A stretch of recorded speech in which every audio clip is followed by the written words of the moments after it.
some of the things that go on as a chaplain of the Westside Warriors is, especially when the players are, many of them are a long ways from home and parents are miles and miles away, to be able to just have some chats with some of these players, to have a prayer with them, and to let them know that somebody cares and they can talk to their chaplain about almost anything really helps. Because let's face it, 17, 18, 19, 20 years old, there's a lot of off-ice difficulties, there's a lot of temptations, there's a lot of things that can happen off the ice that has nothing to do with sticks and pucks and skates and ice, but has everything to do with being a young man in your late teens or 20 years old.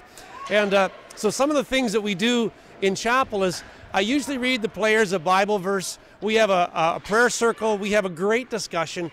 And I always give the players a chance to interact. And of course, everybody enjoys a good pizza and something to drink. And so the players come. It is a voluntary program. But even though it's voluntary, I think we average about 20 or 21 players every chapel time. And most times the only times players miss is if they have other appointments that they just have to be at. So it's very well attended, and I want to thank Mark Sheen, the owner, and Coach Darren Yopik for just really supporting this and allowing this to happen, and I appreciate that so much. Our team discussions are actually amazing, and I thank every team member, individuals, captains, assistant captains for just taking part in chapel programs. I also enjoy individual appointments with players. It's either some kind of a Starbucks or a Tim Hortons appointment, and we can get into personal issues that players obviously are not comfortable with someone else around, but in a private setting, they'll be able to chat with me about certain things. And so I am always available to players, fans, to really people that would like to be able to have a chat with the chaplain, because I'm not only the chaplain of the players, but really when it comes to I've always said for years now, the arena is my second parish, and so I really enjoy that. And I'm glad that you're here tonight to experience a great faith night. I'm always available to give counsel, advice, direction to fans and staff and players. And so thank you so much for coming to Faith Night. And I'm really excited about what is going on with the chapel program here with the Westside Warriors of the British Columbia Hockey League. Thank you. God bless you. I'm with the Warriors captain Alex Grieve here this evening, and I'd like to ask you a few questions, Alex, about some of the things that go on with Warriors chapels. What actually happens at a Warriors chapel? Well, we do a Warriors chapel about once every 2 weeks, and it usually happens 15 minutes after practice. We get in the dressing room next to our room, so it's away from the coaches, away from everything else, away from distractions, and we start off with usually a prayer, and then we go into a Bible verse, and then we'll talk about a story or a lesson. We'll have a discussion with the group, but then we'll finish with our prayer and our team chapel motto. And then we do another prayer for anyone who has any anything happening in their families or friends happening to them, that we can do that little extra prayer for them, and then we'll finish with that. And is there a chance for any of the players to meet in a personal way with the chaplain? Yeah, there's always a notepad and a pen right there. So if you have any problems, just want to have a chat or just talk about anything about hockey or outside of hockey, just write your name and number down, and then next week we go for a good coffee.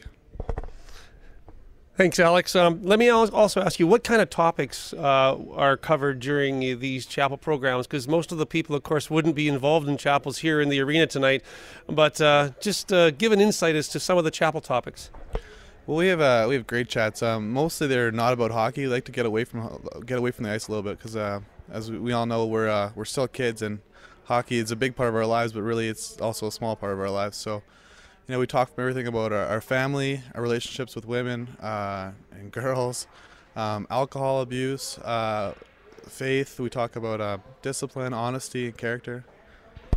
Thanks so much. Now, have you experienced, Alex, and this is not your first year with the Warriors, so over the years that you've been here, have you experienced that chapels have had a positive influence and an effect on you and on the team?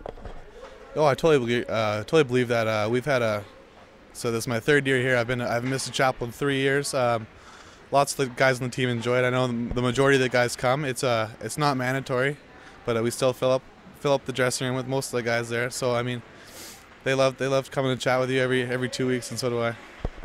And of course, pizza and orange pop are also part of it, and that's always a big draw as well. Now, we've been doing chapels since day one here that the Warriors have existed here in Westside, and are the players comfortable with the chapel program? Yeah, I think every player is comfortable. We don't push topics that people don't want to talk about. Some players come in and they can't stop talking, or some players come in and just sit there and listen. So I mean, it's a very comfortable environment for players to open up to their teammates, to you, or just keep quiet and soak it all up. It's just great to have a little chat with your Westside Warriors team captain, Alex Grieve. Thanks, Alex, so much for giving me this time. One of the things we did last year at our first Faith Night was to interview Coach Darren Yopik, and we're going to do the same thing again this year.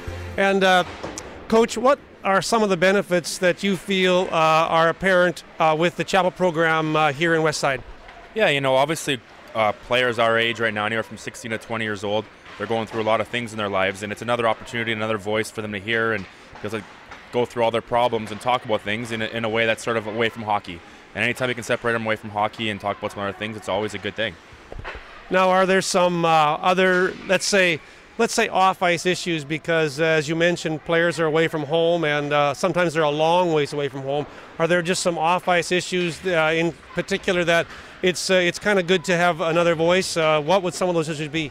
Yeah, obviously I think the biggest thing is stress of kind of what they're going to do for their future. It's a time, a place where people are looking kind of, what's going on the next couple of years, what am I doing next year, what am I doing in a few years, and again, I help out with it as much as I can, but a guy like you comes in the chapel and can help them get another voice. They're not always listening to me, and they hear someone else and give them some ideas and help them grow up a little bit, and that's always a benefit for sure.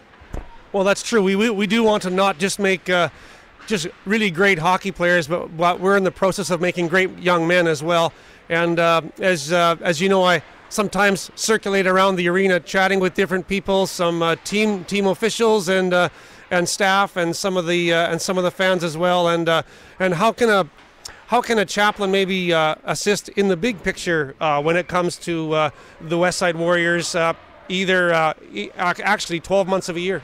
Yeah, no question. Obviously here at the Westside organization, we value the family kind of structure, if you will, and it starts with the small nucleus of our team, but it builds around, whether it's staff, whether it's our fans, whether it's those supporting us, our local businesses supporting us. And like I said, life takes shape once in a while. We're in the rink, and it's kind of in the friendly confines of the rink, but life comes into play once in a while, and it creeps in bad ways sometimes. And the chapel can kind of be, again, another example to bounce ideas off and help. And again, just a voice and an ear to be able to share some opinions and thoughts they might have, and you can bounce ideas off them as well, which is always a great thing.